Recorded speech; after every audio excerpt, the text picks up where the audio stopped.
Hey, how's it going? This is Joe and Tell. Today we're going to take a look at upgrading my system from a 5.1.2 to 5.1.4 using these SVS prime elevation speakers. So later on I'm going to be showing the difference between going from 2 height channels to 4 channels. Just a little bit about the speaker. It's a very versatile speaker. You can use it for left, center, right, rear, heights, I mean pretty much everything except for subwoofer duty, but that's why SVS makes subs. These are very good for pretty much everything. They're two-way speakers, so you have a 4-inch driver and a 1-inch aluminum dome tweeter. The grill, although it's not magnetic, it doesn't need to be, and you probably don't want it to be magnetic because if you're mounting it up high, you don't want that to ever come down. But what is magnetic is the badge here. In case you have to angle the speaker a different way, you can actually angle the badge so that it's facing the right way. The other thing to note is that these are not meant to go on top of your speakers, kind of like those Dolby Atmos toppers that they have. That's not what these are. These are direct. They're supposed to aim towards you and you're supposed to mount them on your walls or on your ceiling. Previously, I had a 5.1.2 system and I was using these Mica Covo S speakers. They're just some little inexpensive speakers and I bought them because they're concentrics, but they're not the best speakers. They're very inexpensive, so I wouldn't expect them to be. But also, I wasn't expecting a lot of sound to come from the height channels, and I still really don't. My buddy Chana actually made a video about Dolby Atmos recently, and he talks about how different soundtracks will affect the presence of those height speakers. So just keep that in mind. SVS did send these over for me to review, and so with that opportunity, I said, you know, why not? Let me go ahead and upgrade and see what this is all about. Another reason why I didn't upgrade was because I live in an apartment, and to have 4 speakers up there and a projector, it's pretty crazy. Another thing is I didn't really expect there to be a big difference between going from 2 to 4, especially in my setup, just the way that the speakers are laid out and it's not a big space. It's right up against the wall, so I didn't really expect to hear too much of a difference up there, but I was willing to give it a shot. So before we do that, let's go ahead and take a look at how these measure and compare them to something that I've reviewed before way back. It's the SVS Prime Bookshelf Speaker. All right, so let's take a look at some in-room measurements. So keep in mind, this is in-room, not anechoic, but this is the SVS Prime Bookshelf Speaker that I reviewed a while back. And here is the SVS Prime Elevation Speaker. So take a look at these two. You'll notice here that the top end response is pretty much the same, which is what I was saying. I think that they're using the same tweeter. So looking at the top end response, it's pretty flat, which is what I like to see. It's also extended pretty far out. There is a pretty wide dip here between 1.5K to 4.5K, and then followed by a bump from 5K to 12K. So that will sound like it's a little bit recessed here, and over here it'll sound like the treble response might be a little bit raised, so it might sound a little bit bright to some people. Now I did test it with the grill on, and as you can see that it does have an effect mostly here in this area around 4 kilohertz, but not a big deal. I was also concerned where it would be optimal for these to be placed, whether you should be above, to the side, or below it. So for my testing, being below the tweeter has the most similar response to being within the listening window, which is in front of the speaker, whereas being above has the worst. You'll notice that there is a big dip here between 2 kilohertz and 3.5 kilohertz. Now this is audible. If we take a look at the horizontal off axis, we can see that that's a little bit better. So the point being, try not to be above the tweeter in any case. Below the tweeter is the best, but if you have to have a choice, horizontal is better. So I think I'm going to switch the orientation on one of these speakers here and flip it so that I'm horizontally off axis instead of being above the tweeter. You can still use DSP to correct for some of this. This is a little bit extreme for DSP to correct for, but if you see some imperfections in the response, then for the most part, you know, let's say if you're off axis, you can account for some of this. As far as bass response, here is including the port here with the blue, and as you can tell, the F3 is around here, around 90, 92-ish is where it's 3 decibels down, and then 6 decibels down, maybe around here in the 80 hertz region. So like I was saying, it doesn't have a ton of bass, but if it can get down to 80 hertz, at least here you can cross it over with a subwoofer and low enough so that the subwoofer cannot be localized. Let's take a closer look at the speaker itself. So as you can see here, it is angled, and that angle is helpful because you can face it upwards if you want to use them for your left, center, and front and point them upwards if it's a little too low, or you can have them high above your screen and have them aimed down towards you, and the angle helps in that case too. These do have a 1-inch aluminum dome tweeter, same as what I see on the Prime bookshelf speakers, as well as the Ultra bookshelf speakers that I've also checked out. And so I'm wondering if they're just using the same tweeter, which is a smart move on their part. The woofer is a small woofer, it's a 4-inch woofer, and so don't expect too much out of this. I know I wasn't expecting too much bass, but that's not what these are made for anyway.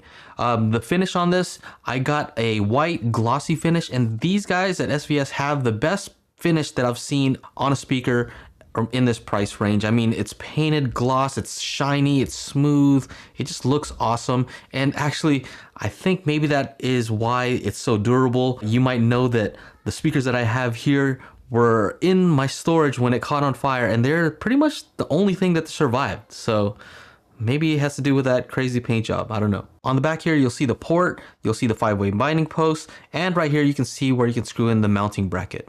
The mounting system on this is very slick. Basically, all you have to do is screw in the mount onto the wall. Here you have a plate that you attach to the speaker. This attaches to the mount very easily, just slides right in, and if you have it on the wall vertically, gravity will just kind of pull it down and it'll keep it in place. Now, if you have it on the ceiling, you don't want to use that system because let's say if it starts getting shaken around, it might actually come down. Now you have a speaker coming down on your head. That's not what we want. So they actually have this cool rubber piece. It's actually branded too, very cool. And you basically slide that in and it locks it into place so it cannot move. So very elegant and simple, awesome solution. So my first listening impressions were basically that, you know, as you'd expect, this is a small speaker. There wasn't very much bass. I wasn't expecting much bass, and they don't have a lot of bass. As far as the tweeter, it is extended. It has that high frequency extension that I would expect from this tweeter, and I like that because that kind of lends itself to home theater. When you want everything to be very detailed and precise, these are well suited for that, and they can actually get pretty loud. Let's get into the installation. So here I have 9-foot ceilings, which means that the step stool that I had before won't work. So I had to buy a step stool. Make sure to be safe. Make sure that you don't use a chair or anything weird. You know, you gotta be professional about this stuff. One of the things that you're gonna want is a stud finder. Something simple like this would work. And basically all it is to find where the wood is up there, because you don't wanna mount these just on drywall. If it's gonna be on the wall, maybe you could get away with it. I probably wouldn't wanna do that. In my case, I was able to find the stud. There it is. There it is. I screwed into the stud, and 2 of them I had to screw into drywall, which is fine. I mean, it would have been fine with just the 2, but I decided to put all of them. The other thing you're going to want to do beforehand is consider where you're going to place these. So Dolby has a specification sheet that shows you where they recommend that you put them. You're not going to always be able to put them exactly where they're supposed to be. So in my case, I'm right up against the wall, so I couldn't put my rear speakers back as far as I wanted to, and I couldn't really put these as far back as I wanted to, but I did the best I could, and that's why I chose to put the front ones a little bit further forward to kind of give me a sense of space from back to forward, because if they're too close, obviously I'm not going to be able to hear that difference. So I also had to get rid of the old speakers, so that's that. And then I had to purchase some cable. I just bought some basic Amazon 14 gauge oxygen free cable, and so nothing fancy. So for termination, I actually used some banana plugs from Amazon as well, and I'm gonna leave a link in the description to all of the stuff in case you want to check it out. So I got a 100-foot spool of cable, and it was enough for this purpose, just because I already had wire up there. If not, I would have had to get at least 2 of these. And I also got some tracks to hide the wiring up here, and this seemed to work pretty well. I had some stuff up there from before that I didn't do such a good job aligning, but I did the best that I could this time to kind of make it look like it was aligned, and I think it came out pretty well. All right, it is almost 2 a.m. and I just finished. I still need to do calibration, and I'm all sweaty. It's kind of crazy. Anybody who tells you that this is easy, they're lying to you. All right, so here is a quick sound demo, and I know a lot of people are wondering how I'm going to be able to show height effects with 2 channels, and the trick is going to be binaural. So you're going to want to put on in-ear monitors or headphones. It won't work with speakers, so don't say it. Don't try to play it on your phone. It has to be headphones or in-ear monitors, and I think you should be able to tell the difference going from 2 channels on the height to 4 channels. So let's see what happens and let me know what you guys think.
All right, so there you have it. As far as these prime elevation speakers, I think that they're so versatile. They have package deals where if you wanted to use these as the main speakers for your entire system, I'm talking left, center, right, height, rears, all that, I think that I would be completely happy with that system as long as you have a sub. Luckily, SVS does make subs. What I wouldn't recommend these for is don't expect to be able to use these in a 2-channel system or kind of use them in a full range manner. That's not what they're for. You'll be disappointed, so don't expect that. But for the price and the versatility, if you're going to use them for heights or rears, I mean, their whole mounting system is very easy. And I think they did a great job targeting that person who just wants something simple. They don't want to cut holes in their walls. It's just very simple, elegant solution. Now, as far as the difference between a 5.1.2 versus 5.1.4, so 4 height channels, I would say the difference was not exactly what I expected. I thought that it was just gonna be effective, you know, when stuff was moving from front to back or in a circle like in the demo, but it's actually a little bit more than that. I've noticed that it does give me some more spatial awareness, right? And it's kind of weird because it's even on stuff that's not Dolby Atmos necessarily. Even when stuff is upmixed, it seems more spacious. And I don't know why that is exactly. I'm gonna have to play around this a little bit more, but that's what I experience. Is it's not just when something's going from front to back, although that's when you're gonna notice it the most. It's also when music is upmixed. I can tell a difference that I have these new speakers, and it could be just that these speakers are so much better than the previous ones. That might be it. But yeah, something to consider. I think for most people, I think it's a worthy upgrade if you can do it. Going from no speakers to having at least a set of speakers up there, I think is going to make the biggest difference. I would recommend not cheaping out and doing it the way I did it. Just go for something nice straight away if you can, and you'll appreciate it in the long run, because then you can get another matching pair of the same ones instead of, for me, I have to figure out what to do with these extra speakers, right? I think the price is fair. I mean, I don't think it's the least expensive speaker you can get. I know there are others that are less expensive, but I think as far as the total package, as far as the fit and finish and all the little things that they thought of, being able to move that magnet so it looks right, the mounting solution, all that, I think they did a very good job. And I think that these work well for home theater, which is what you're probably going to use them for. So anyway, that's it. If you like the video, make sure to like, subscribe, ring the bell to be notified when I upload new videos. And also thank you to everyone who supports me on Patreon. Please continue to support there. It allows me to do what I love to do here on YouTube. Thank you once again. Thanks for watching. Take care. Bye-bye.